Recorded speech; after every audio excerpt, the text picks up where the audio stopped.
এবার বিশ্ব চ্যাম্পিয়নদের মুখোমুখি হচ্ছে বাংলাদেশ। আর্জেন্টিনার জাতীয় নারী দলের বিপক্ষে মাঠে নামছে ঋতুপর্ণা মনকিরা। সাম্প্রতিক সময়ে ফুটবল বিশ্বে এই গুঞ্জনই সবচেয়ে আলোচিত।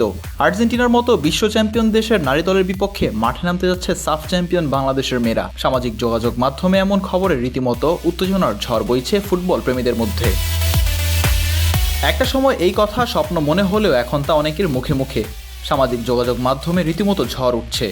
পোস্ট, রিলস, ভিডিও সবখানেই আলোচনা একটাই, বিশ্ব চ্যাম্পিয়নদের দেশের নারী দলের বিপক্ষে মাঠে নামবে লাল সবুজের মেয়েরা। ফুটবল প্রেমিকদের অনেকেই এই সম্ভাবনায় উচ্ছ্বসিত। কারণও আছে, বাংলাদেশের নারী দল গত কয়েক বছরে অভাবনীয় সাফল্য দেখিয়েছে। দক্ষিণ এশিয়ার সেরা হওয়ার পর তারা এখন বড় কিছুর স্বপ্ন দেখছে, আর সেই স্বপ্নকে যেন বাস্তবে রূপ দিতে এগিয়ে আসছে বাংলাদেশ ফুটবল ফেডারেশন। 2024 সালের জানুয়ারিতে বাফুফের নারী উইংয়ের চেয়ারম্যান মাহফুজা আক্তার কিরণ একটি সাক্ষাৎকারে বলেছিলেন, আমরা আর্জেন্টিনার মতো বড় দলের বিপক্ষে ম্যাচ আয়োজনের চিন্তাভাবনা করছি, তাদের সঙ্গে যোগাযোগ হচ্ছে।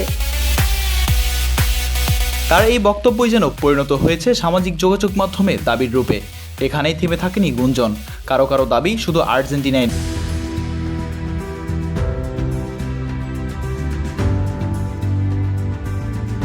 নয়, বাংলাদেশ নারী দল খেলবে ইন্দোনেশিয়া, সার্বিয়া, মিশর এবং কোস্টারিকার বিপক্ষেও। এই তালিকা ঘুরছে ফেসবুক, ইউটিউবের বিভিন্ন পেজে, যেখানে ম্যাচের সম্ভাব্য তারিখ, মাঠ ও এমনকি ফলাফল নিয়েও জল্পনা কল্পনা চলছে। কিন্তু আসল সত্যি হলো, এই বিষয়ে এখন পর্যন্ত কোনো চূড়ান্ত সিদ্ধান্ত নেওয়া হয়নি। বাফুফে কিংবা এএফএ বা ফিফার পক্ষ থেকে কোনো আনুষ্ঠানিক ঘোষণা আসেনি। ম্যাচ আয়োজনের জন্য দুই দেশের মধ্যে চুক্তি, বাজেট, ভেন্যু নির্ধারণ, ভিসা প্রসেসিং সহ একাধিক ধাপ থাকে, যেগুলোর কোনোটি এখনও হয়নি।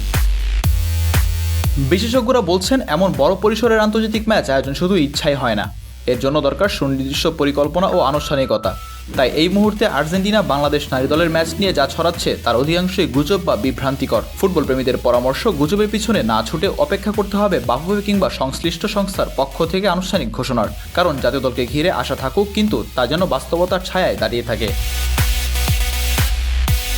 মিজানুর রশিদ, কালের কণ্ঠ।